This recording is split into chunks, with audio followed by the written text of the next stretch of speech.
ସେ ବାସ୍ନାଟା ମାନେ ଆସୁଛି। ସେଟା କୋଉଠି ହେଲା କାଇଁ କିନ୍ତୁ ଯୋଉ ଥାଇ କୋଉଠି? ଲେଖାଏ କାହାର 1 2 ନାଭିରେ ହିଁ 3 ଥାଏ। ଚାଲିଛି ବା ତ ସେମିତି ଶାନ୍ତି ପାଇଁ କି ଆମେ ଚାରିଆଡେ କଣ ଚାଲିଛି ତ ବିକ୍ଷିପ୍ତ ହେଇଯାଉଛେ, ଚାରିଆଡେ ତମେ ଏଇଟାକୁ ବନ୍ଦ କଣ କର କରୁଛେ, ମିନିମାଇଜ କର ଘୁରି ବୁଲୁଛେ, ଷ୍ଟାର୍ଟ ଆମକୁ ରେକର୍ଡିଂ କିଏ ହେଇଛି ଶାନ୍ତି ଦଉ। ଏଇଟା ବି ଷ୍ଟାର୍ଟ ଆଉ କରିବି ପ୍ରେ କଲା ବେଳେ ଦେଖିବେ ଭଗବାନଙ୍କୁ ବି ତ ଆମେ କଣ କହୁଛେ, ଯେ ମତେ ଶାନ୍ତି ଦିଅ। ତ ବର୍ତ୍ତମାନ ଭଗବାନ ଆସିଛନ୍ତି ଆମକୁ ରିଏଲାଇଜ କରିବା ପାଇଁ, ଚାଲିଛି ଚାଲିଛି ସେଲ୍ଫ ରିଏଲାଇଜ, ଯେ ଶାନ୍ତି ତମେ ଆମକୁ ଭିତରେ ମାଗିବା ଯାଅ ଦରକାର ହିଁ ତୁମର ନାହିଁ। ଭଏସ ରେକର୍ଡିଂ ଦ୍ୟାଟ ଇଜ କିଏ ଗୋଟେ ଆୱାର ପଛରେ ଓନ୍ ଦେଖିବା ଏବେ ଏବେ କ୍ୱାଲିଟି। ଆସିବ ତେଣୁ ଆମକୁ କାହାକୁ ଶାନ୍ତି ମାଗିବାର ନାହିଁ, ପ୍ରେମ ମାଗିବାର ନାହିଁ, କି କଣ ଆନନ୍ଦ ସୁଖ କିଛି ମାଗିବାର ନାହିଁ। ଆମେ ହଉଛି ଭଗବାନଙ୍କର ସନ୍ତାନ। କଣ ଏ ସବୁ ଜିନିଷ ଆମ ନିଜର ଓନ୍ କ୍ୱାଲିଟି, କିନ୍ତୁ ଆମେ ଭୁଲି ଯାଇଛେ। ଯେମିତିକି ଆମେ କହିଲେ ଭୁଲିଗଲେ କୌଣସି ଜିନିଷ ଆମକୁ କିଛି ରେଜଲ୍ଟ ଦବ ନାହିଁ। ତେଣୁକରି ଆମେ ଭୁଲି ଯାଇଛେ ବୋଲି ଅନ୍ୟକୁ ମାଗୁଛେ। ତ ଭଗବାନ ବର୍ତ୍ତମାନ ଆସି କଣ କରୁଛନ୍ତି, ଆମକୁ ରିଏଲାଇଜେସନ, ସେଲ୍ଫ ରିଏଲାଇଜେସନ, ଯେ ଏଇ ସବୁ ଜିନିଷ ଯାହାକୁ ତମେ ଅନ୍ୟ ଆଡେ ଖୋଜୁଛ, ଏଇ ସବୁ ତମର ନିଜସ୍ୱ, କୋଉଠି କାହାକୁ ମାଗିବାର ନାହିଁ। ଆଚ୍ଛା ଆଚ୍ଛା, ଆମେ ଯେତେବେଳେ ପ୍ରେ କରୁଛେ, ସୁଖ ଶାନ୍ତି ହଉ, ଧନ ହଉ, ଯାହା ବି ହଉ, ଆମେ କଣ କରୁଛେ, ଭଗବାନଙ୍କୁ ମାଗୁଛେ। ଦେଲା ବାଲା କିଏ? ଆମେ ଜାଣିଛେ ଦେଲା ବାଲା ହଉଛନ୍ତି ଭଗବାନ। ତ ବର୍ତ୍ତମାନ ଆମେ କଣ ଜାଣୁଛେ, ଯେ ଆମେ ସମସ୍ତେ ହଉଛେ ଭଗବାନଙ୍କର ସନ୍ତାନ। ତ ଭଗବାନ ଯଦି ଦଉଛନ୍ତି, ଭଗବାନ ହେଲେ ଦାତା ନିହାତି ଭାବରେ। ତ ଭଗବାନଙ୍କର ଆମେ ମାନେ ହଉଛେ ସନ୍ତାନ ନିହାତି ଭାବରେ। ସେଥିପାଇଁ ତ କହୁଛେ ଯେ ବିଶ୍ଵ ଗୋଟେ ପରିବାର। କାହିଁକି ନା ଆମ ସମସ୍ତ ଆତ୍ମା ମାନଙ୍କର ପିତା, ଯେମିତି ଶରୀରର ପିତା ରହିଛି, ଶରୀରର ପିତା ଆମେ ଦେଖୁଛେ ନା, ଶରୀରର ପିତା ଆମେ ଦେଖୁଛେ, ଆମ ସହିତ ରହୁଛନ୍ତି। ସେମିତି ଆତ୍ମା ମାନଙ୍କର ବି ପିତା ରହିଛନ୍ତି। ଆତ୍ମା ଦେଖିବାକୁ କିଭଳି? ଆତ୍ମା ଦେଖିବାକୁ କିଭଳି କୁହନ୍ତୁ? ଆତ୍ମା ଦେଖିବାକୁ କିଭଳି? କିଭଳି ଦେଖିବାକୁ ଆତ୍ମା? କୁହନ୍ତୁ, ଆମର ନୂଆ ଆତ୍ମା ମାନେ କୁହନ୍ତୁ। ଆମେ ତ ପଢିଲେ ଯେ ଆତ୍ମା ଦେଖିବାକୁ କିଭଳି, କୁହନ୍ତୁ। बिंदु से गुप्त जी, बिंदु सदृश। जी, बहुत बहुत शुक्रिया। ତ ଆତ୍ମା ଦେଖିବାକୁ ବିନ୍ଦୁ ସଦୃଶ। ତ ଯେତେବେଳେ ଆମେ ଶରୀରକୁ ଦେଖୁଛେ, ଶରୀର କୋଉ ଭଳିଆ ନା, ଶରୀରର ପିତା ଯୋଉ ଭଳି ଶରୀର ସେଇଭଳି। କିନ୍ତୁ ଯେତେବେଳେ ଆମେ ଆତ୍ମାକୁ ଦେଖିବା, ଆମେ କଣ ଜାଣିଲେ, ଯେମିତି ଶରୀରର ପିତା ରହିଛନ୍ତି ବାୟୋଲୋଜିକାଲ ଫାଦର, ସେମିତି ଆତ୍ମାର ବି ପିତା ଅଛନ୍ତି। ଆଉ ସେ କିଏ? ତାଙ୍କୁ ଆମେ ଜାଣିବା ନିହାତି ଭାବରେ। ତ ନିଜକୁ ଜାଣିଲେ ଆମେ, ବର୍ତ୍ତମାନ ଆମେ ନିଜର କଣ, ନିଜକୁ ଆମେ କଣ ଜାଣିଲେ, ଯେ ଆମେ ବାସ୍ତବରେ ସମସ୍ତେ ଗୋଟେ ଗୋଟେ ଆତ୍ମା, ଆଉ ଆତ୍ମାର 7ଟି ଗୁଣ ବି ଜାଣିଲେ। ତ ବର୍ତ୍ତମାନ ଆମେ ଆତ୍ମାର ପିତା କିଏ ଜାଣିବା। ତ ଆଉ ଗୋଟେ କଥା କଣ ଆମେ ଜାଣିଲେ ନା, ଯେମିତି ଶରୀର, ଶରୀର ଯୋଉ ଭଳି ଦେଖିବା ପାଇଁ, ଶରୀରର ପିତା ଆମ ସହିତ ରହୁଛନ୍ତି, ଆମେ ତାଙ୍କୁ ଦେଖୁଛେ, ସେ ବି ସେଇଭଳି। କିନ୍ତୁ ଆତ୍ମାର ପିତା ଆତ୍ମାଙ୍କ ଭଳି କଣ, ଶରୀର ଯେମିତି ଶରୀର ପିତା ସହିତ ରହୁଛନ୍ତି, ଆତ୍ମାର ପିତା ଆତ୍ମା ସହିତ ରହୁଛନ୍ତି କି? ରହୁନାହାନ୍ତି। କାହିଁକି ନା ବର୍ତ୍ତମାନ ଆମେ ଆତ୍ମା ମାନେ ସମସ୍ତେ କଣ, ଶରୀର ଧାରଣ କରିଛେ। ତ ତେଣୁକରି ଆମର ଯିଏ କଣ ବାସ୍ତବରେ ପିତା, ମାନେ ଆମ ଆତ୍ମା ମାନଙ୍କର ପିତା, ଯିଏକି ଆମର ପାରଲୌକିକ ପିତା, ଆଉ କଣ ନା ଫର ଏଭର ଫାଦର। ତ ସିଏ ଆମ ସହିତ ରହୁନାହାନ୍ତି, କିନ୍ତୁ ସିଏ ଦେଖିବାକୁ କେମିତି? ଯେମିତି କି ଆମେ ଜାଣିଲେ, ବାପା ଯେମିତି ପୁତ୍ର ସେମିତି ହେଇଥାନ୍ତି, ପିତା ଯେମିତି ପୁତ୍ର ସେମିତି। ତ ଆମେ ଆଉ କଣ ନା, ପୁତ୍ର ଯେମିତି ପିତା ବି ସେମିତି। ତେଣୁ ଆମେ ଆତ୍ମା ମାନେ ଯେମିତି ଡଟ୍ ସଦୃଶ, ଆମ ପିତା ବି ହଉଛନ୍ତି କଣ ନା ଡଟ୍ ସଦୃଶ। ସେ ବି କଣ ଡଟ୍ ସଦୃଶ। ଆଉ କଣ ନା, ସେ ରହୁଛନ୍ତି କୋଉଠି? କ୍ୱେଶ୍ଚିନ୍ ତ ନିହାତି ଆସିବ। ଯେତେବେଳେ ଆମେ ତାଙ୍କ ଜାଣିଲେ କଣ, ଯେ ଆତ୍ମା ଯୋଉ ଭଳି ଦେଖିବା ପାଇଁ, ଆତ୍ମାର ପିତା ଯେ ପାରଲୌକିକ ପିତା, ସିଏ ବି କଣ ଡଟ୍ ସଦୃଶ। ତାପରେ ଆଉ କଣ କ୍ୱେଶ୍ଚିନ୍ ଆସିବ, ସେ ରହୁଛନ୍ତି କୋଉଠି, ତାଙ୍କର ନାଁ କଣ? ତ ତାଙ୍କର ନାଁ କଣ? ତାଙ୍କର ନାଁ ହଉଛି କଣ ନା, ପରମ ପିତା ପରମାତ୍ମା ନିରାକାର ଜ୍ୟୋତିର୍ବିନ୍ଦୁ ଶିବ। ତ ଆତ୍ମା ମାନଙ୍କର ଯିଏ ପିତା, ସେ ବି ଦେଖିବାକୁ କିଭଳି ନା ଡଟ୍ ସଦୃଶ୍ୟ। ଆଉ ତାଙ୍କର ନାଁ କଣ ନା ପରମ ପିତା ପରମାତ୍ମା ନିରାକାର ଜ୍ୟୋତିର୍ବିନ୍ଦୁ ଶିବ। ଆଉ କଣ ନା ସେ ରହୁଛନ୍ତି କୋଉଠି, କ୍ୱେଶ୍ଚିନ୍ ନିହାତି ଆସିବ। ତା ପୂର୍ବରୁ ଆଉ ଗୋଟେ କଥା, ଆମେ କଣ ଜାଣିଲେ ଯେ ଯେତେବେଳେ କଣ ଆତ୍ମା କଣ କରୁଛି, କୋଉ ଚକ୍ରରେ ଆସୁଛି, ଆତ୍ମା କୋଉ ଚକ୍ରରେ ଆସୁଛି କୁହନ୍ତୁ? ଆତ୍ମା କୋଉ ଜନ୍ମ ଚକ୍ରରେ ମୃତ୍ୟୁ ଆସୁଛି? জি ଜନ୍ମ ମୃତ୍ୟୁ জি ବହୁତ ବହୁତ शुक्रिया। ତ ଆତ୍ମା ଜନ୍ମ ମୃତ୍ୟୁ ଚକ୍ରରେ ଆସୁଛି। ଆମେ ଯେତେବେଳେ ଆତ୍ମା ଜନ୍ମ ମୃତ୍ୟୁ ଚକ୍ରରେ ଆସୁଛି ସେତେବେଳେ ସେ କଣ କରୁଛି, ତା ଶରୀର ପରିବର୍ତ୍ତନ କରୁଛି। ଆଉ ଯେତେବେଳେ ସେ ଶରୀର, ବର୍ତ୍ତମାନ ମୁଁ ଏଇ ଶରୀରରେ ଅଛି, ଆଉ ଯୋଉ ପରିବାରରେ ବର୍ତ୍ତମାନ ମୁଁ ଅଛି ସେଠି ମୋର ବାପା ମା ଦେଖି ଅଛନ୍ତି। ମୁଁ କେତେବେଳେ ଆଇଲି ଆଉ ଯେତେବେଳେ ମୁଁ କଣ କରିବି, ଏ ଜଷ୍ଟ 9ଟା ଶରୀରକୁ 5 ମୋର ଏଇଠି କର୍ମ ସରିବ, ମୁଁ ମୋ ଶରୀର ଏଇଠି ଛାଡିବି। 9ଟା 5 3ରେ ଏଠି ପହଞ୍ଚିଲି ଛାଡିକି ମୁଁ ପୁଣି ଆଉ ଗୋଟେ ପରିବାରକୁ ଯିବି ନିହାତି ଭାବରେ। ତ ସେଠି ଯିଏ ମତେ ଜନ୍ମ ଦେବେ, ମୋର ଜନ୍ମଦାତ୍ରୀ ଜନ୍ମଦାତା, ସିଏ ମୋର ମା ମାତା ପିତା ହେବେ ନିହାତି ଭାବରେ, ଶରୀରଧାରୀ ମାତା ପିତା। ତ ତେଣୁକରି ଆତ୍ମା ଯେତେ ଥର ଶରୀର ପରିବର୍ତ୍ତନ କରୁଛି ତାକୁ କଣ, ଶରୀରର ମାତା ପିତା ବାୟୋଲୋଜିକାଲ ମଦର ଫାଦର ସେତେଟା ତାକୁ ନିହାତି ମିଳୁଛନ୍ତି। ତା ମାନେ ଶରୀରର ମାତା ପିତା ପରିବର୍ତ୍ତନଶୀଳ। ନିହାତି ଭାବରେ ଆତ୍ମା ଯେତେବେଳେ ଶରୀର ଛାଡିବ, ନୂଆ ଶରୀରରେ ଆସିବ, ତାକୁ ନୂଆ ମାତା ପିତା ମିଳିବେ। ପୁରୁଣାକୁ ଛାଡିବ, ପୁଣି ସେଠିକି ଯିବ, ସେଠୁ ପୁଣି ଆଉ କୋଉଠିକି ତାକୁ ଯିବାର ଥିବ, ସେ ଶରୀର ଛାଡିଲା ମାନେ ସେ ମାତା ପିତାଙ୍କୁ ଛାଡିଲା, ପୁଣି ନେକ୍ସଟ ବର୍ଥରେ ଆସିବ, ପୁଣି ନୂଆ ମାତା ପିତାଙ୍କୁ ପାଇବ। ତ ଆତ୍ମା ଯେତେ ଥର ଶରୀର ପରିବର୍ତ୍ତନ କରିବ ତାକୁ ସେତେଟା ମାତା ପିତା ଶରୀରର ମିଳିବେ ନିହାତି ଭାବରେ। ତେଣୁକରି ଶରୀରର ମାତା ପିତା ପରିବର୍ତ୍ତନୀୟ, ପରିବର୍ତ୍ତନଶୀଳ ନିହାତି।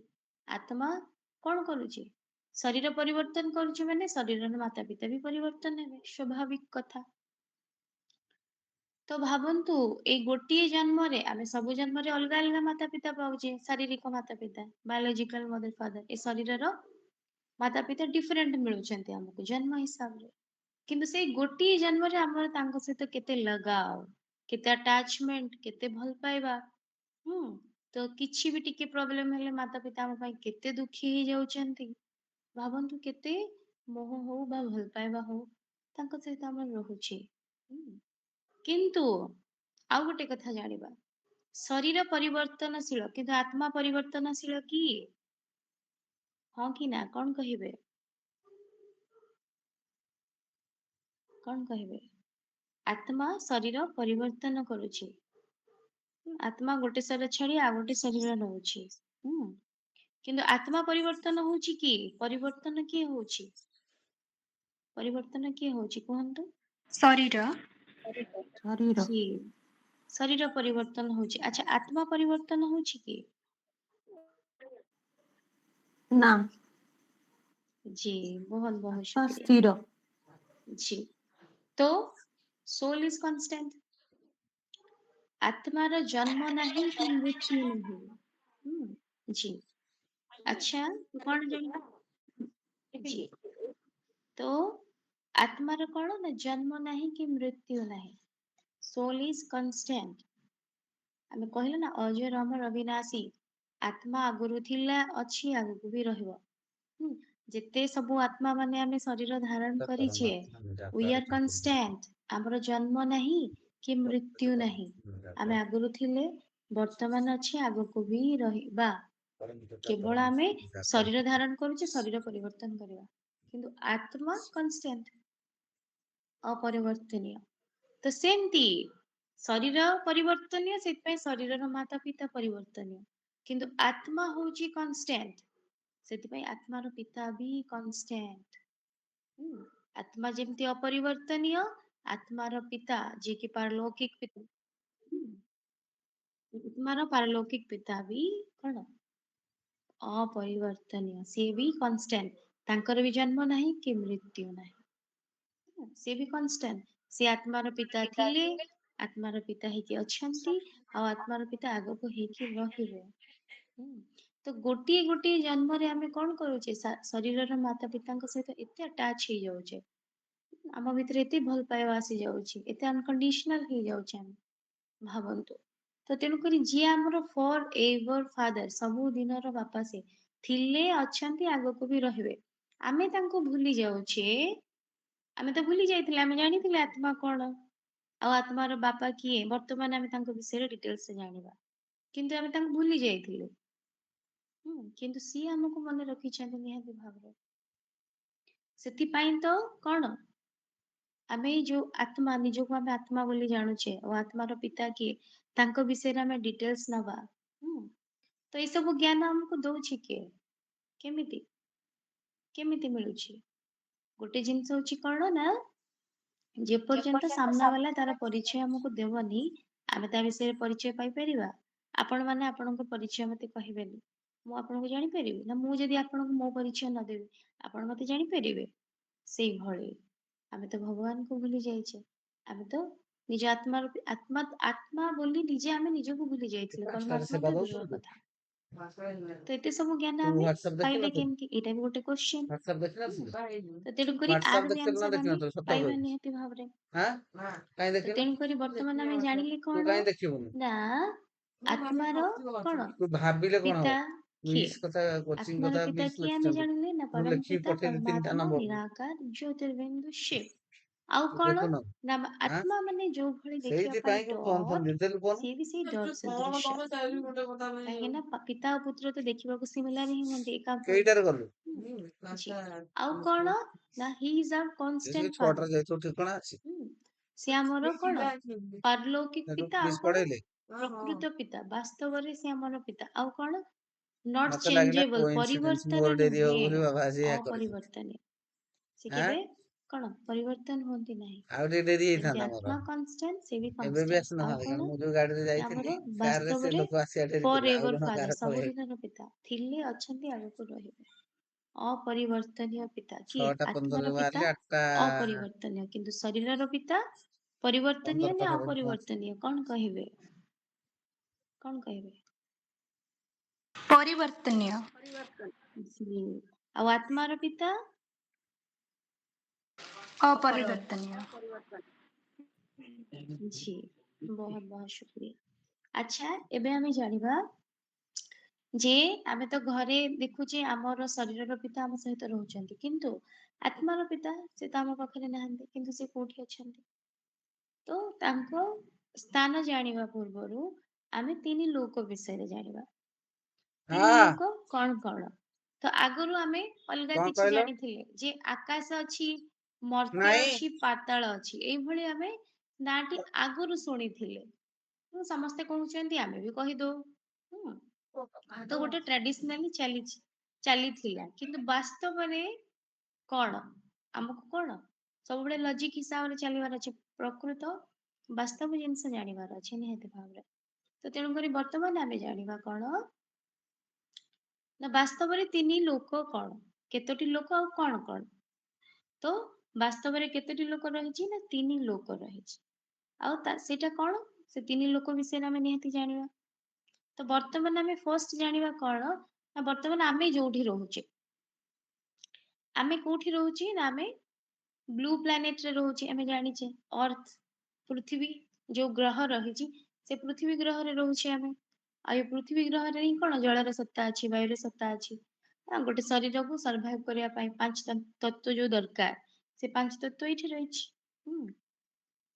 ଆଉ ଆମେ ଏଇଠି ହିଁ ରହୁଛେ ଆଉ ଆତ୍ମା ମାନେ ଏଇଠି କଣ ଶରୀର ଧାରଣ କରିକି କର୍ମ କରୁଛନ୍ତି ତ ତେଣୁକରି ଏଇଟା ହଉଛି କଣ ନା ସାକାର ମନୁଷ୍ୟ ଲୋକ ତ ଏଇଟା ହଉଛି କଣ ନା ସାକାର ମନୁଷ୍ୟ ଲୋକ ଯୋଉଠି ଆମେ ଆତ୍ମା ମାନେ ହାଡ ମାଂସର ସ୍ଥୂଳ ଶରୀର ଧାରଣ କରି କର୍ମ କରୁଛେ ଆଉ କଣ ସାଉଣ୍ଡ କରିପାରୁଛେ ଧ୍ୱନି କ୍ରିଏଟ କରିପାରୁଛେ ସଂକଳ୍ପ ଭାବନା ବି ସୃଷ୍ଟି କରିପାରୁଛେ ଆମେ ଏଇଠି କଣ ଭାବୁନେ ଦିମାଗରେ ଆମର ଭାବନା ଆସୁଛି ନିହାତି ଭାବରେ ଆମେ ଭାବି ପାରୁଛେ ଆଉ କଣ ସାଉଣ୍ଡ ବି କରିପାରୁଛେ ଆଉ କର୍ମ ଆକ୍ସନ ହାତ ଗୋଡ ବି ହଲେଇ ପାରୁଛେ ହଁ କି ନାଇଁ ତ ସବୁ ଜାଗା ତିନୋଟି ଯାକ କର୍ମ ଆମ ଦ୍ଵାରା ହଉଛି ଭାବନା ବି ସୃଷ୍ଟି ହଉଛି ବାଣୀ ବି ସୃଷ୍ଟି ହଉଛି ଆଉ କର୍ମ ବି ସୃଷ୍ଟି ହଉଛି ମାନେ ବଡିର ଆକ୍ସନ ଏ ତିନିଟା ଜାଗା କାମ ଆମେ କୋଉଠି କରିପାରୁଛେ ଏଇ ସ୍ଥୂଳ ଦୁନିଆରେ ଯାହାକୁ ଆମେ କଣ କହୁଛେ ସାକାର ମନୁଷ୍ୟ ଲୋକ ଯୋଉଠି ଆତ୍ମା ମାନେ ସ୍ଥୂଳ ଶରୀର ଧାରଣ କରି କଣ କରିଥାନ୍ତି ସବୁ ପ୍ରକାରର ଅନୁଭବ ନେଇଥାନ୍ତି ଦୁଃଖ କଷ୍ଟ ଭଲ ମନ୍ଦ ଏ ସବୁର ଜିନିଷର କଣ ଅନୁଭବ ନେଇଥାନ୍ତି କୋଉଠି ଏ ସାକାର ମନୁଷ୍ୟ ଲୋକରେ ଯାହାକୁ ପାଞ୍ଚ ତତ୍ଵର ଦୁନିଆ କୁହାଯାଏ, ଯାହାକୁ ମନୁଷ୍ୟର କଣ କର୍ମଭୂମି କୁହାଯାଏ, କର୍ମକ୍ଷେତ୍ର କୁହାଯାଏ। ଆଉ ଆତ୍ମା ଏଠି କଣ ଜନ୍ମ ମୃତ୍ୟୁ ଚକ୍ରରେ ଆସିଥାଏ। ତ ଏଇଟା ହଉଛି କଣ ନା ସାକାର ମନୁଷ୍ୟ ଲୋକ। ଆପଣ ମାନେ ଦେଖିପାରୁଥିବେ ବ୍ଲୁ ପ୍ଲାନେଟ। ଭାଇ ସେୟାର କରିଛନ୍ତି ପିକ୍ଚର, ଆପଣଙ୍କ ସ୍କ୍ରିନରେ ଆସୁଛି, ତ ଆପଣ ମାନେ ଆରାମ ସେ ଦେଖିପାରିବେ ଆଉ ବୁଝି ବି ପାରିବେ। ତ ତେଣୁ କରି ଏଇଟା ହଉଛି କଣ ନା ସାକାର ମନୁଷ୍ୟ ଲୋକ, ଯୋଉଠିକି ଆତ୍ମା ମାନେ କଣ କରନ୍ତି, ହାଡ ମାଂସର ସ୍ଥୂଳ ଶରୀର ନେଇ କର୍ମ କରିଥାନ୍ତି। ସୁଖ ଦୁଃଖ କଣ, ଭଲ ମନ୍ଦ କଣ, ସବୁ ଜିନିଷ ଏଇଠି କଣ କରିଥାନ୍ତି, ଅନୁଭବ କରିଥାନ୍ତି। ଜନ୍ମ ମୃତ୍ୟୁ ଚକ୍ରରେ ଆସିଥାନ୍ତି। ଆଉ କଣ ଭାବନା ବି ସୃଷ୍ଟି କରନ୍ତି, ବାଣୀ ବି ସୃଷ୍ଟି କରନ୍ତି, ଆଉ କର୍ମ ବି।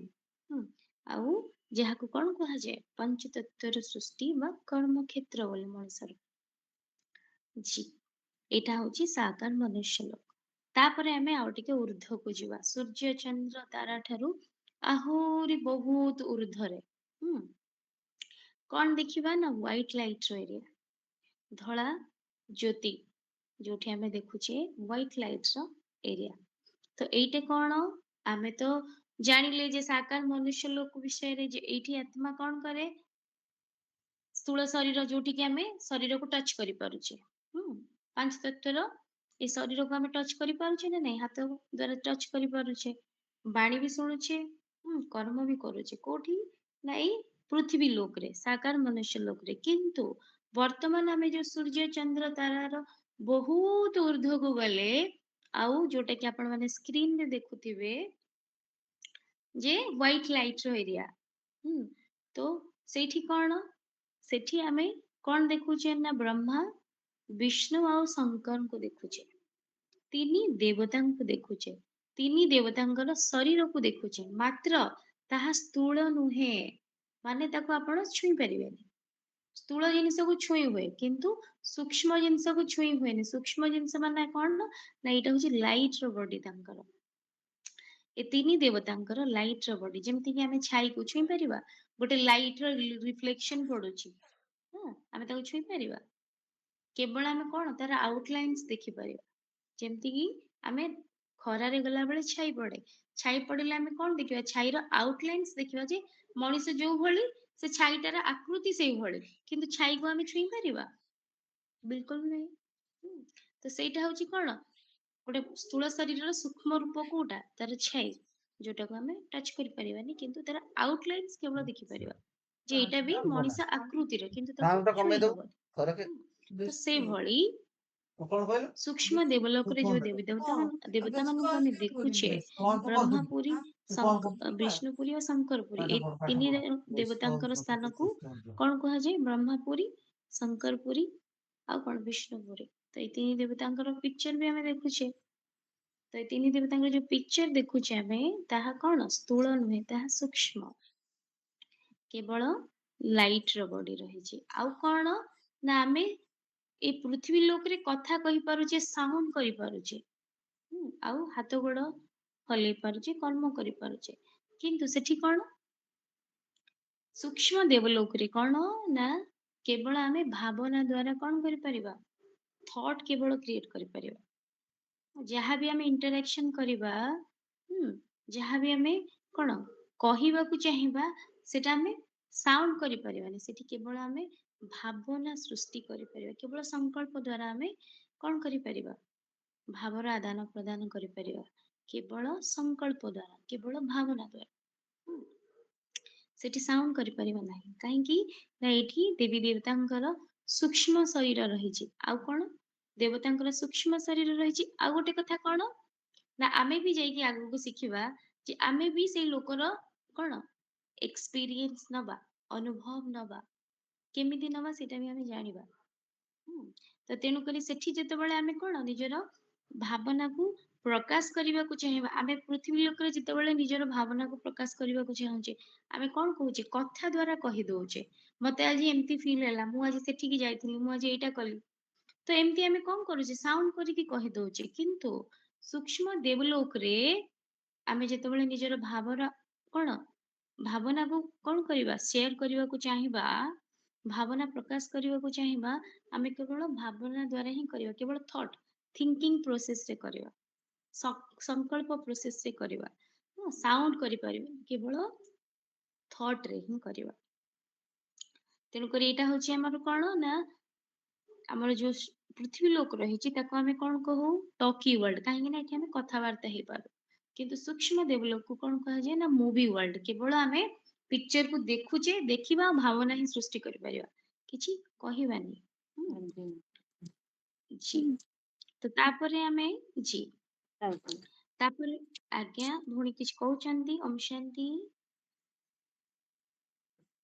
ଆଚ୍ଛା, ତ ତେଣୁକରି କଣ ଆମେ ଜାଣିଲେ ନା ସୂକ୍ଷ୍ମ ଦେବଲୋକରେ କେବଳ ଆମେ ଦେବତାଙ୍କର ସୂକ୍ଷ୍ମ ଶରୀର ଦେଖିବାକୁ ପାଇବା, ଯାହାକି ଲାଇଟର ବଡି, ସ୍ଥୂଳ ଶରୀର ନୁହେଁ। ଜି ତାପରେ ଆମେ ଆଉ ଟିକେ ଉର୍ଦ୍ଧ୍ୱକୁ ଯିବା, ପୁରା ଟପକୁ। ଟପକୁ ମାନେ ଯେମିତିକି ଆମେ ସ୍କ୍ରିନରେ ଦେଖୁଛେ, ପୁରା ବହୁତ ସର୍ବୋଚ୍ଚ ସ୍ଥାନକୁ ଯିବା, ଯୋଉଟା କି ହଉଛି କଣ ନା ରେଡ ଗୋଲ୍ଡେନ ଲାଇଟର ଏରିଆ, ଯୋଉଟା କି ଆପଣ ମାନେ ଦେଖିପାରୁଥିବେ, ରେଡ ଗୋଲ୍ଡେନ ଲାଇଟର ଏରିଆ। ଆଉ କଣ ଦେଖୁଛେ ଆମେ ନା ପୁରା କଣ ଏ ଏରିଆ ପୁରା କଣ ଜ୍ୟୋତିର୍ମୟ, ପୁରା ପୁରା କଣ ଲାଇଟେନ ହେଇଛି। ଆଉ କଣ ଦେଖୁଛେ ନା ସର୍ବୋଚ୍ଚ ସ୍ଥାନ, ସବୁଠାରୁ ଉପରେ ଗୋଟେ କଣ ଦେଖୁଛେ ଡଟ୍ ଦେଖୁଛେ, ଯୋଉଟା କି ରେଡ ଲାଇଟର ହେଇଛି। ତ କଣ ନା ପୁରା ସର୍ବୋଚ୍ଚ ସ୍ଥାନ, ପୁରା ଟପରେ ଆମେ ଦେଖିବାକୁ ପାଉଛେ ଗୋଟେ ବିନ୍ଦୁ, ଗୋଟେ ଡଟ୍, ତାପରେ ଦୁଇଟା ଡଟ୍, ତାପରେ ଏମିତି ହେଇ ହେଇ ବହୁତ ସାରା ଡଟ୍ ରହିଛି, ଯୋଉଟାକୁ କଣ ପୁରା ଓଲଟା ବୃକ୍ଷ ସଦୃଶ୍ୟ।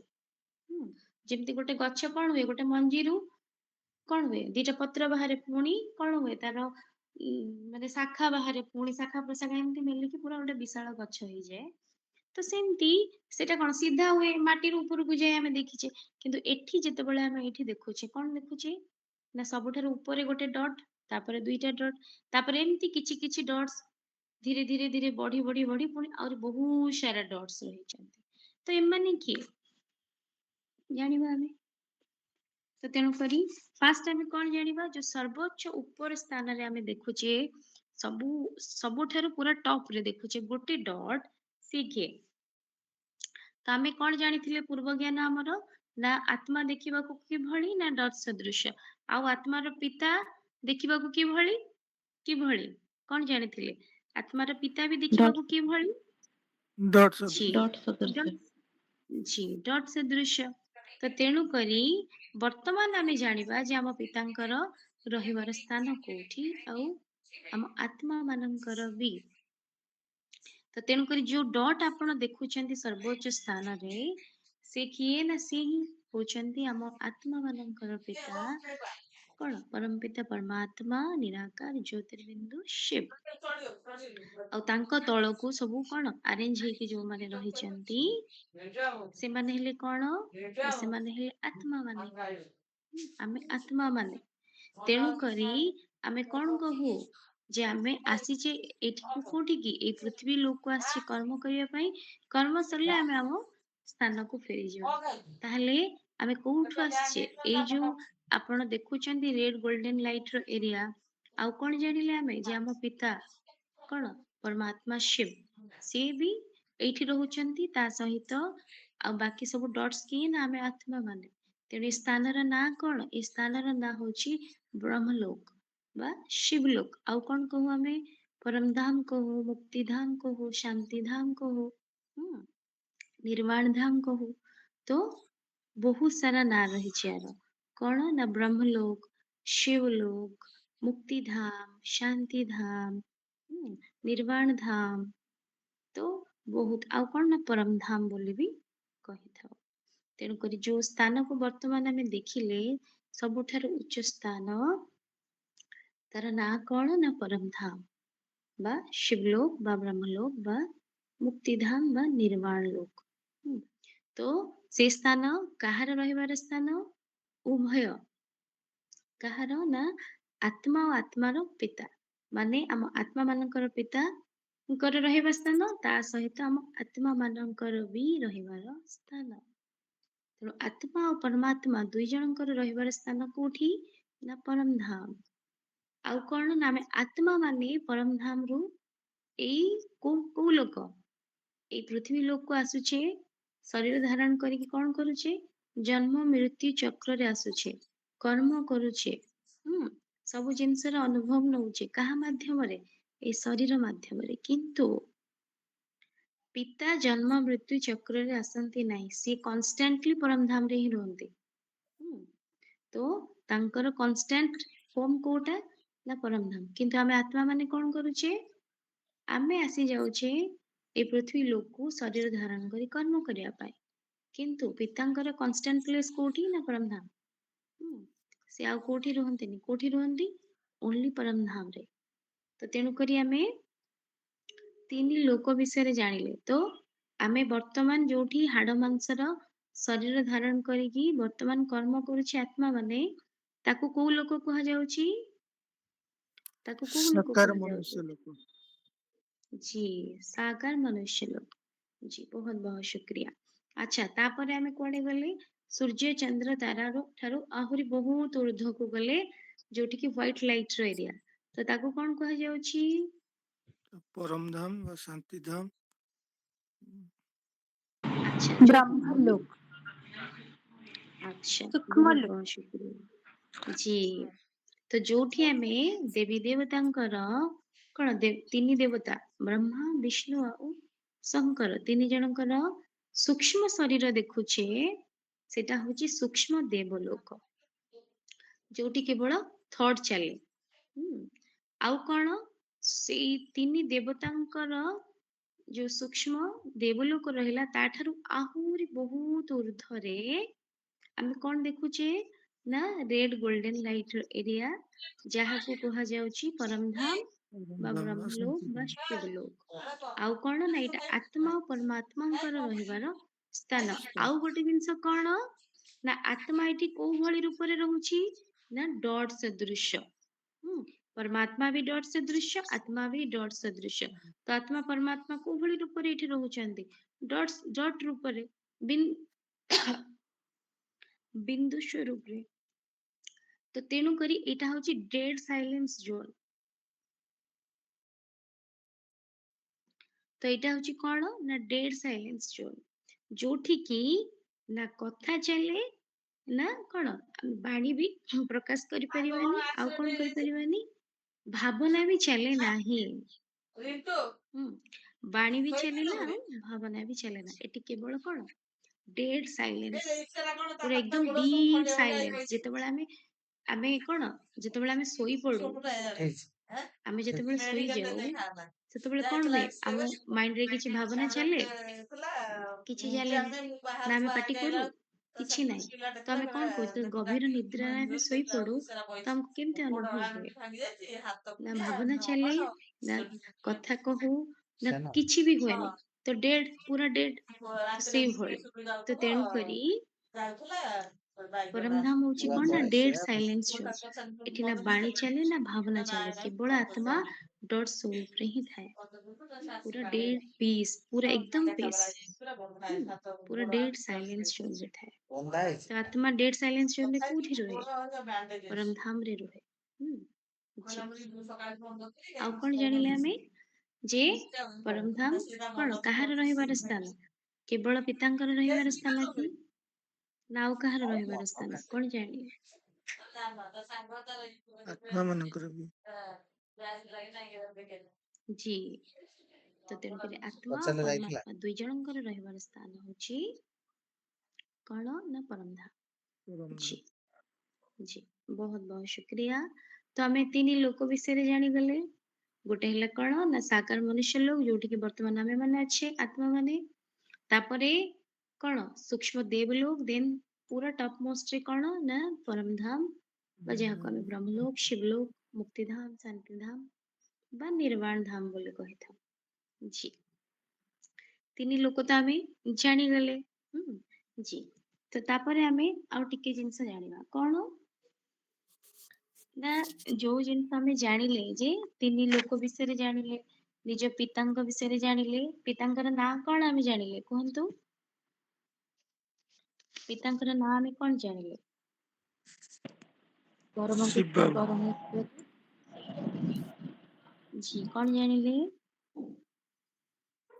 କହିବା परम पिता परमेश्वर निराकार शिव।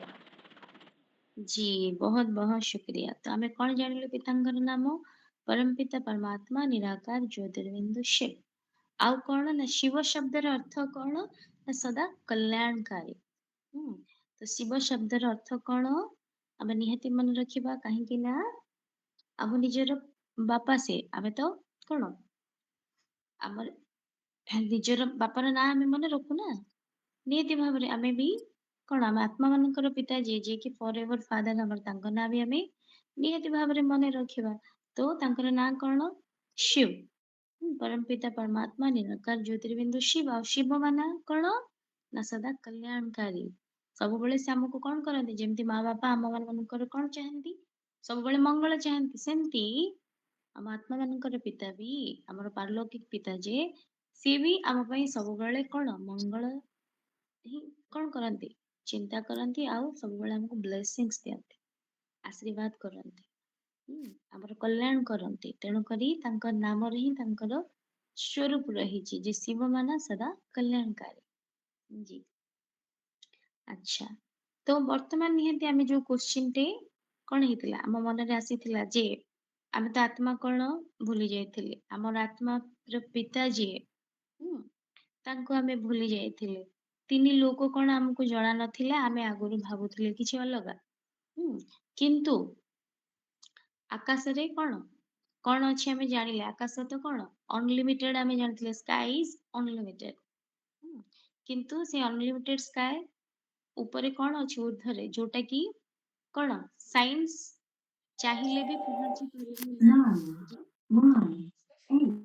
ସାଇନ୍ସ ଚାହିଁଲେ ବି ବିଜ୍ଞାନ ଯେତେ ପ୍ରକାରର ବି ଉଦ୍ଭାବନ କରୁ ଯେତେ ପ୍ରକାର ବି ଟ୍ରାଏଲ ନଉ କିନ୍ତୁ ପରମଧାମ ପାଖକୁ ଯାଇପାରିବ ନାହିଁ ତେଣୁକରି ଏତେ ଉର୍ଦ୍ଧ୍ୱରେ କଣ ଆତ୍ମା ଆଉ ପରମାତ୍ମାଙ୍କର ରହିବାର ସ୍ଥାନ ପରମଧାମ କିନ୍ତୁ ତାପରେ ଆମେ କଣ ଜାଣିଲେ ତା ତଳକୁ ରହିଛି ସୂକ୍ଷ୍ମ ଦେବଲୋକ ତା ତଳକୁ କଣ ରହିଛି ବର୍ତ୍ତମାନ ଆମେ ଯୋଉଠି ଅଛେ ମନୁଷ୍ୟ ଲୋକ ସାକାର ମନୁଷ୍ୟ ଲୋକ କିନ୍ତୁ ଆମର ଆଗରୁ ଗୋଟେ ଭ୍ରାନ୍ତ ଧାରଣା କଣ ଥିଲା ପାତାଳ ମାନେ ମାଟି ତଳେ କୌଣସି ଗୋଟେ ଦୁନିଆ ଅଛି କିନ୍ତୁ ମାଟି ଖୋଳିଲେ କଣ ମିଳୁଛି ଏବେ ତ ଆମେ ଦେଖୁଛେ କେତେ ଖୋଳାଖୋଳି ହଉଛି ତ ଖୋଳିଲେ ଆମେ କଣ ପାଇବା ମାଟି ବାଲି ଗୋଡି ହିଁ ପାଇବା ଆଉ କିଛି ପାଇବାନି ତା ତଳେ କିଛି ଦୁନିଆ ହିଁ ନାହିଁ ଲୋକମାନେ ବହୁତ ଖୋଳୁଛନ୍ତି ଖୋଳି ଖୋଳି ବହୁତ ବହୁତ ଡିପ୍ କୁ ଯାଉଛନ୍ତି ତାଙ୍କୁ ମିଳୁଛି କଣ ମାଟି ବାଲି ଗୋଡି ହିଁ ମିଳୁଛି ପାଣି ମିଳୁଛି ଆଉ କିଛି ମିଳିବ ନାହିଁ ତେଣୁକରି ମାଟି ତଳେ କୌଣସି ଗୋଟେ ଦୁନିଆ ନାହିଁ ଆମେ ତ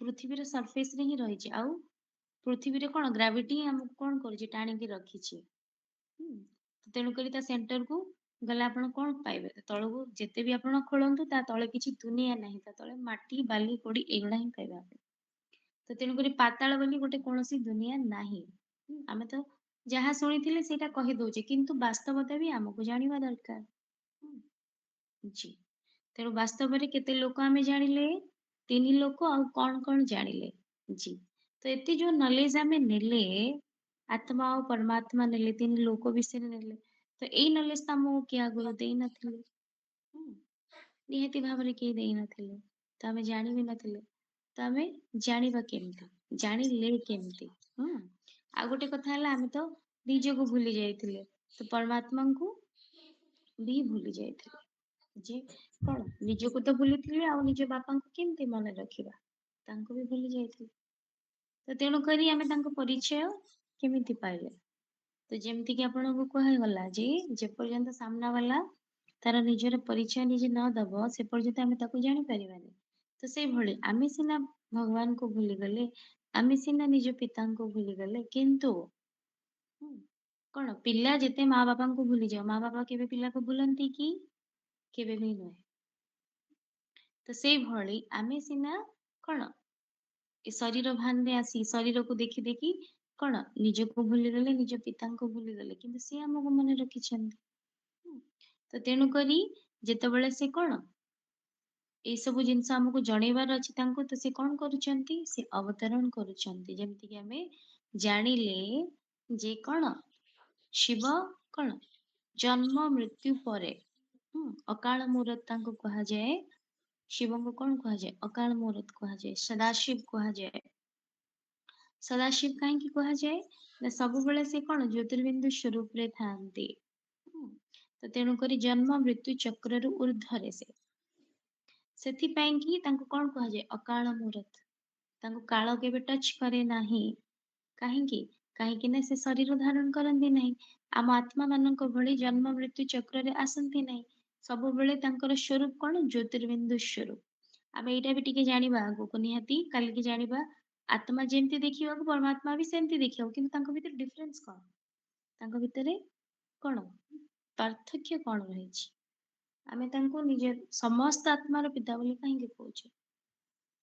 ନିହାତି ଭାବରେ ଆମେ କାଲି ସେଟା ଜାଣିବା, କିନ୍ତୁ ଏଇଟା ଟିକେ ଜାଣିବା ବର୍ତ୍ତମାନ ଯେ କଣ ନା ଆତ୍ମା ମାନେ ଜନ୍ମ ମୃତ୍ୟୁ ଚକ୍ରରେ ଆସୁଛନ୍ତି, କିନ୍ତୁ ପରମାତ୍ମା ଆସୁନାହାନ୍ତି। କାହିଁକି? ରିଜନ କଣ?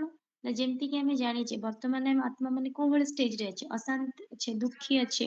ଯେମିତି କି କଣ ଚାରିଟା ସାଙ୍ଗ ଯାଉଛନ୍ତି ବାଟରେ, କିଛି ଗୋଟେ ବଡ ଗାତଟେ ହେଇଛି, ଯଦି 4 ଜଣ ଯାକ ସେ ଗାତରେ ପଡିଯିବେ ତାହେଲେ ତାଙ୍କୁ ବଞ୍ଚେଇବ କିଏ? ଯଦି 3 ଜଣ ପଡିଯିବେ ଜଣେ ରହିଯାଇଥିବ, ତାହେଲେ ସେ ଜଣକୁ କଣ କରିବ?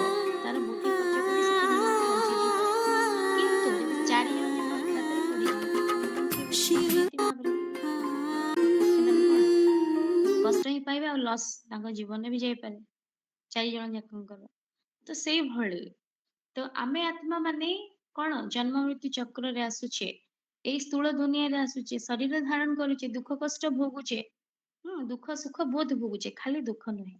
ତ ଦୁଃଖ ସୁଖ ସବୁ ଭୋଗୁଛେ, ଯେତେବେଳେ ଅତ୍ୟନ୍ତ ଦୁଃଖ କଣ ଆମକୁ ଭୋଗିବାକୁ ପଡୁଛି, ଆମେ ଅତ୍ୟନ୍ତ ଦୁଃଖୀ ହେଇଯାଉଛେ, ତ ସେତେବେଳେ କଣ କରୁଛନ୍ତି? ଯେମିତି ପରିବାରରେ କିଛି ଅଶାନ୍ତି ହେଲେ ମା ବାପା ତାକୁ କଣ କରନ୍ତି? ଠିକ କରନ୍ତି। ସେମିତି ଏଇ ସଂସାର ରୂପକ ପରିବାରରେ ଯେତେବେଳେ ଦୁଃଖ ଅଶାନ୍ତି ମାଡି ଆସେ, ସେତେବେଳେ ଯିଏ ଆମର ଗାର୍ଡିଆନ କିଏ? ଆମର ହେଡ୍ ଅଫ ଦ ଫ୍ୟାମିଲି କିଏ? ନିହାତି ଆମର ପିତା। ତେଣୁ ସେ ଚୁପଚାପ ବସିବେ କି? ତେଣୁ ସିଏ ବି ଆମ ପାଇଁ କଣ କରନ୍ତି? ଅବତରଣ କରନ୍ତି। ତ ତେଣୁକରି ଅବତରଣ ମାନେ ସେ ଜଣେ ବୃଦ୍ଧଙ୍କର ଶରୀରକୁ ନିଜ ରଥ ରୂପେ ବାଛନ୍ତି, ଯୋଉଟା କି ଆପଣ ମାନେ ଭାଇ ଟିକେ ସେୟାର କରିବେ ପିକ୍ଚର। ଯେମିତି କି ଆପଣ ମାନେ ପ୍ରୋଫାଇଲରେ ମୋର ଦେଖିପାରୁଥିବେ ଶ୍ରୀକୃଷ୍ଣ ଅଛନ୍ତି। ଡିସପ୍ଲେ ପିକ୍ଚର ଆପଣ ମାନେ ମୋର ଦେଖିପାରୁଥିବେ ଶ୍ରୀକୃଷ୍ଣ ଅଛନ୍ତି, ଆଉ विभूति ତାଙ୍କ भाईजी, ଉପରେ भाईजी ओम शांति। विभूति भाईजी, विभूति भाई अच्छंती। ओम शांति भौणी। वैजयंती भौणी आज्ञा भाईजी, भाईजी शेयर कर। ଜି ତ ତେଣୁ କରି କଣ ନା ଯେମିତି କି ଆମେ କଣ ଜାଣିଲେ ଯେ ଯେତେବେଳେ ପରିବାରରେ କିଛି ଦୁଃଖ ଶାନ୍ତି ଆସେ, ତ ମାତା ପିତା କଣ କରନ୍ତି? ତାର ସଲ୍ୟୁସନ କରନ୍ତି ନା ଚୁପ ବସନ୍ତି ଯେ ନାଇଁ ପିଲାମାନେ ଝଗଡା ହୁଅନ୍ତୁ, ଛାଡି ଦିଅନ୍ତି କି? କଦାପି ନୁହେଁ।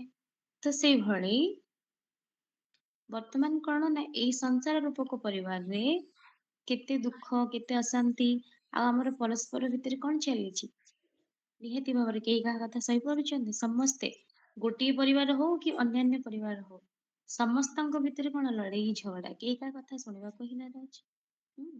ତେଣୁ ଏଇ ସଂସାର ରୂପକ ପରିବାରରେ ଯେତେବେଳେ ଦୁଃଖ ଅଶାନ୍ତି ମାଡି ଆସୁଛି, ସେତେବେଳେ କଣ ଏ ପରିବାରର ହେଡ କିଏ? ତା ଆମ ପିତା, ପାରଲୌକିକ ପିତା। ତ ସିଏ କଣ କରିବେ? ସେ ଚୁପଚାପ ବସିବେ ଯେ ନାଇଁ ମୋ ପିଲାମାନେ ଝଗଡା କରନ୍ତୁ, ମୁଁ ବସିକି ଦେଖିବି? କଦାପି ନୁହେଁ। ତ ସେଇଭଳି ସେ କଣ କରନ୍ତି? ସେଥିପାଇଁ କି ଆମର ଏଇ ସଂସାର ରୂପକ ପରିବାରକୁ ଠିକ କରିବା ପାଇଁ ସେ କଣ କରନ୍ତି? ଅବତରଣ କରନ୍ତି। ସେଥିପାଇଁ ତାଙ୍କୁ ସ୍ଵୟଂଭୂ ବୋଲି ବି କୁହାଯାଏ। ତ ତେଣୁକରି ସିଏ କେମିତି ଅବତରଣ କରନ୍ତି? ନା ଜଣେ ବୃଦ୍ଧଙ୍କ ଶରୀରରେ ଅବତରଣ କରନ୍ତି, ଯୋଉଟା କି ଆପଣ ମାନେ भाई शेयर करिवे, विभूति भाईजी जी शेयर भौणी। करिवे फोटो। ତ ଯେମିତି କି ଆପଣ ମାନେ ଦେଖିପାରୁଥିବେ, ଭାଇ ତ ଫଟୋ ସେୟାର କରିବେ।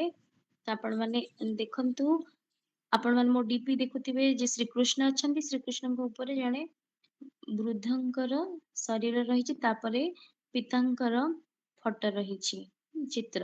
ତ ମଝିରେ ଯିଏ ବୃଦ୍ଧଙ୍କର ଶରୀର ଆପଣ ଦେଖୁଛନ୍ତି, ତ ଭାଇ ସ୍କ୍ରିନ ସେୟାର କଲେ ଆପଣ ମାନେ ଦେଖିପାରୁଥିବେ ଶ୍ରୀକୃଷ୍ଣ ଅଛନ୍ତି, ତା ସହିତ ଜଣେ ବୃଦ୍ଧ ବ୍ୟକ୍ତି ବି ଅଛନ୍ତି।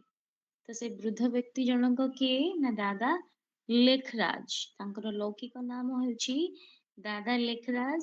ତ ଯେତେବେଳେ ତାଙ୍କୁ 60 ବର୍ଷ ହେଲା, ତାଙ୍କର ବାନପ୍ରସ୍ଥ ଅବସ୍ଥା ଆସିଲା। ମାନେ ବାନପ୍ରସ୍ଥ ଅବସ୍ଥା ମାନେ ଯେତେବେଳେ ଆମର କଣ ହୁଏ, ସଂସାର ପ୍ରତି ମୋହ ଛାଡିଯାଏ, ଆମେ ଭଗବାନଙ୍କ ଆଡକୁ ମନ ଢଳେ।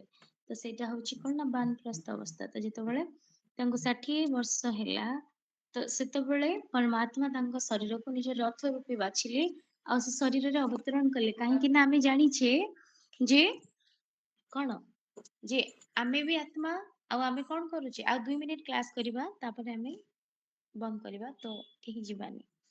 ତ ଯେତେବେଳେ କଣ ହଉଛି, ଆମେ ଆତ୍ମା, ଆମକୁ ବି କର୍ମ କରିବା ପାଇଁ କଣ, କଥାଟେ କହିବା ପାଇଁ ବି ଶରୀର ଦରକାର, ନହେଲେ ଆମେ କଥା କହିବା କେମିତି। ତ ସେମିତି ପରମାତ୍ମାଙ୍କୁ କଣ ତାଙ୍କର ପରିଚୟ ଦେବାର ଅଛି, ଆମ ମାନଙ୍କର ପରିଚୟ ଦେବାର ଅଛି, ଆମକୁ ଦୁଃଖ କଷ୍ଟରୁ ବଞ୍ଚେଇବାର, ମୁକ୍ତି ଦେବାର ଅଛି।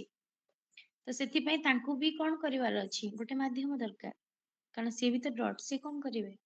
ତ ତେଣୁକରି ତାଙ୍କୁ ଯୋଉ ମାଧ୍ୟମ ଦରକାର, ତ ଏଇ ବୃଦ୍ଧ ବ୍ୟକ୍ତି ଜଣକ ହେଉଛନ୍ତି ତାଙ୍କର ରଥ, ତାଙ୍କର ମାଧ୍ୟମ, ଯିଏକି ଦାଦା ଲେଖରାଜ। ତ ଯେତେବେଳେ ତାଙ୍କୁ 60 ବର୍ଷ ହେଲା, ତ ପିତା ତାଙ୍କ ଶରୀରରେ ଅବତରଣ କଲେ, ଆଉ ତାଙ୍କର ନାଁ ଦେଲେ କଣ, ପ୍ରଜାପିତା ବ୍ରହ୍ମା।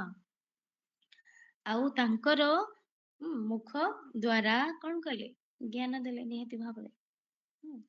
ତ ତାଙ୍କର ମୁଖ ଦ୍ଵାରା ଜ୍ଞାନ ଦେଇକି ଆମ ମାନଙ୍କୁ କଣ, ଆମ ମାନଙ୍କୁ ବ୍ରାହ୍ମଣ ରୂପେ ବାଛିଲେ। ଯେତେବେଳେ ଆମେ ଏଇ ଜ୍ଞାନ ଶୁଣୁଛେ, ଆତ୍ମା ପରମାତ୍ମାର ଜ୍ଞାନ ଶୁଣୁଛେ, ଆମର ନିଜର ପିତାଙ୍କୁ ଚିହ୍ନୁଛେ, ତ ସେତେବେଳେ ଆମର ଲୌକିକ କାଷ୍ଟ, କିଏ ପ୍ରଧାନ ହୁଅନ୍ତୁ, କିଏ ଖଣ୍ଡାୟତ ହୁଅନ୍ତୁ, କିଏ ସେଠି ହୁଅନ୍ତୁ, କିଏ ଯାହା ବି ଯୋଉ କାଷ୍ଟ ଯାହାର ହେଇଥାଉ, କିନ୍ତୁ ଯେତେବେଳେ ଆମେ ଏଇ ଜ୍ଞାନ ଶୁଣୁଛେ, ଆତ୍ମା ପରମାତ୍ମାଙ୍କର ଜ୍ଞାନ, ଭଗବାନଙ୍କୁ ଚିହ୍ନୁଛେ, ତ ସେତେବେଳେ ଆମେ କଣ ପାଲଟି ଯାଉଛେ, ବ୍ରାହ୍ମଣ ପାଲଟି ଯାଉଛେ। କାହିଁକି ନା ପିତା ଯାହାଙ୍କ ଶରୀରରେ ଅବତରଣ କଲେ, ତ ତାଙ୍କ ନାମ କଣ ରଖିଲେ, ପ୍ରଜାପିତା ବ୍ରହ୍ମା। ତ ବ୍ରହ୍ମାଙ୍କର କଣ ମୁଖ ଦ୍ଵାରା ସେ ଜ୍ଞାନ ଦେଇକି ଆମକୁ ନିଜ ସନ୍ତାନ ରୂପେ ବାଛିଲେ। ତ ଆମେ ବ୍ରହ୍ମା ମୁଖ ବଂଶାବଳୀ ବ୍ରାହ୍ମଣ ବଚ୍ଚା ବନିଲେ। ଜି। ତ ତେଣୁକରି ଆଉ କଣ, କାହିଁକି ଜାଣିପାରିଲେ ଆମେ ବ୍ରାହ୍ମଣ କେମିତି ବନିଲେ, ପ୍ରଜାପିତା ବ୍ରହ୍ମାଙ୍କର ମୁଖ ଦ୍ଵାରା ସେ ଜ୍ଞାନ ଦେଇ ଆମକୁ ନିଜ ସନ୍ତାନ ରୂପେ ବାଛିଲେ, ତେଣୁକରି ଆମେ କଣ ବନିଗଲେ, ବ୍ରାହ୍ମଣ, ବ୍ରହ୍ମାଙ୍କ ମୁଖ ବଂଶାବଳୀ ବ୍ରାହ୍ମଣ। ଆଉ କଣ ଆମେ ଜାଣିଲେ, ଯେ ପିତାଙ୍କୁ ଆମେ କଣ କହୁ, ସ୍ଵୟଂଭୂ ବୋଲି କହୁ।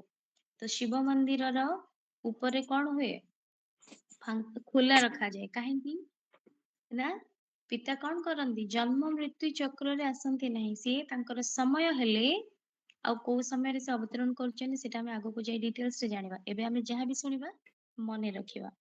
ତ ତେଣୁକରି ଶିବଙ୍କୁ ଆମେ ସ୍ୱୟଂଭୂ ବୋଲି କହୁ, କାହିଁକି ନା ସେ ତାଙ୍କର ଉଚିତ ସମୟରେ କଣ କରନ୍ତି, ଅବତରଣ କରନ୍ତି, ଜନ୍ମ ମୃତ୍ୟୁ ଚକ୍ରରେ ଆସନ୍ତି ନାହିଁ। କିନ୍ତୁ ଏଇ ବୃଦ୍ଧଙ୍କ ଶରୀରରେ ସେ ଅବତରଣ କରି, ହଁ, ଜ୍ଞାନ ଦିଅନ୍ତି। ଆଉ କଣ, ତା ବୋଲିକି କଣ ସବୁବେଳେ ସେଇ ଶରୀରରେ ରୁହନ୍ତି କି ନାଇଁ। ଗୋଟେ ରଥ ଉପରେ କଣ ସବୁବେଳେ ଥାଏ କି, ଗୋଟେ ରାଜା ଯଦି ରଥ ବ୍ୟବହାର କରୁଛନ୍ତି, କେତେବେଳେ ଶିକାରକୁ ଗଲେ କି ରାଜ୍ୟକୁ ବୁଲିବାକୁ ଗଲେ, ତ ସେତିକି ବେଳେ ହିଁ ରଥ ୟୁଜ କରିବେ, ତା ବୋଲି କଣ ରଥରେ 24 ଘଣ୍ଟା ରୁହନ୍ତି କି, ନାଇଁ। ତ ସେଇଭଳି, ତ ତେଣୁ କରି କଣ, ତାଙ୍କୁ ଯେତେବେଳେ ଆମକୁ କଣ କରିବାର ଅଛି, ଜ୍ଞାନ ଦବାର ଅଛି, ସେତେବେଳେ ସେ ଅବତରଣ କରୁଛନ୍ତି, ଯେତିକି ସମୟ ଆବଶ୍ୟକ ଜ୍ଞାନ ଦେବେ, ପୁଣି ପରମଧାମ ହିଁ ଯିବେ। ତେଣୁକରି ଏଇଟା ହଉଛି ତାଙ୍କର ରଥ। ତ ରଥରେ ରଥୀ କଣ କରେ, 24 ଘଣ୍ଟା ରୁହେ ନାହିଁ, କେବଳ ଆବଶ୍ୟକ ସମୟରେ। ତ ସେଇଭଳି, ତ ଭଗବାନ ବି ଏଇ ରଥରେ କଣ, ଏ ବୃଦ୍ଧଙ୍କ ଶରୀର ରୂପକ ରଥରେ ଅବତରଣ କରି ଆମକୁ ଜ୍ଞାନ ଦିଅନ୍ତି, ଆଉ ପରମଧାମ ହିଁ ଯାଆନ୍ତି, ଆଉ କୁଆଡେ ନାହିଁ। ତ ତେଣୁକରି ଆମେ ଜାଣିଲେ କଣ ନା, ପିତା ଜନ୍ମ ମୃତ୍ୟୁ ଚକ୍ରରେ ଆସୁନାହାନ୍ତି, କିନ୍ତୁ କଣ କରୁଛନ୍ତି, ଅବତରଣ କରୁଛନ୍ତି। ଆଉ କାହା ଶରୀରରେ ଅବତରଣ କରୁଛନ୍ତି ସେଟା ବି ଆମେ ଜାଣିଲେ। ତ ପ୍ରଜାପିତା ବ୍ରହ୍ମାଙ୍କ ଶରୀରରେ ଅବତରଣ କରି ଆମକୁ ଏତେ ସୁନ୍ଦର ଜ୍ଞାନ ଦଉଛନ୍ତି, ଆମର ବାସ୍ତବ ପରିଚୟ ଆମକୁ ଦଉଛନ୍ତି। ତ ତେଣୁକରି ଆଜି ଆମେ ଯାହା ବି ପଢିଲେ, କଣ 3 ଲୋକ ଜାଣିଲେ, ନିଜ ପିତାଙ୍କ ପରିଚୟ ଜାଣିଲେ, ଆଉ କଣ ଜାଣିଲେ, ପିତା ଆମକୁ କଣ ଅବତରଣ କରି ଆମକୁ କଣ କରୁଛନ୍ତି, ବ୍ରାହ୍ମଣ ବନଉଛନ୍ତି। ଆଗକୁ ଜାଣିବା ବ୍ରାହ୍ମଣରୁ ଆଉ କଣ ବନଉଛନ୍ତି। ଆଉ ଆମକୁ ସେଲ୍ଫ ରିୟଲାଇଜେସନ କରୁଛନ୍ତି ଯେ ଆମେ ବାସ୍ତବରେ କଣ। ଜି। ତ ଆଜି ଆମେ ଆଉ କଣ ଜାଣିଲେ ନା, ଆତ୍ମାର 7 ଗୁଣ ବି ଜାଣିଲେ। तो काली आमे अभ्यास नहीं कौन मैं शांत स्वरूप आत्मा हूँ तो आमे काली पाई कि कौन आज अभ्यास कौन नवा मैं कहतु आत्मार तो 7 गुण आमे जानिले तो आपण माने ही कहतु काली आमे कोटा अभ्यास नवा शांत स्वरूप आमे करिचे आज कौन अभ्यास रे नवा कहतु जी कहतु आत्मार तो 7 गुण आपण माने जानिले तो आज आमे को क्वालिटी टा को अभ्यास रे नवा प्रेम स्वरूप आत्मा हूँ। जी बहुत बहुत शुक्रिया अच्छा ठीक अच्छे तो आज आमे अभ्यास नवा मैं प्रेम स्वरूप आत्मा हूँ तो काली काली जाए आमे एटा अभ्यास करबा निहाती भाबरे भ्रुकुटी रे आत्मा के मर्ज करबा अच्छा तो काली आमे आहुरी डिटेल्स रे निज पितांक विषय रे जानिबा जी बहुत बहुत शुक्रिया आपण मानको केते शुक्रिया समय बहन। आपण माने देउछन्ती जी बहुत जी बहुत जी शुक्रिया भौणी शुक्रिया बहन शांति। बहन आपको भी बहुत बहुत धन्यवाद धन्यवाद भौणी सबु भाई भौणी को तरफ रु भौणी को भौणी आपण को भी बहुत बहुत धन्यवाद। अच्छा कहीं भी जातुनी भौणी को तो अशेष अशेष धन्यवाद किंतु भगवान को 2 मिनिट आम शुक्रिया करके जीवा विभूति भाई जी।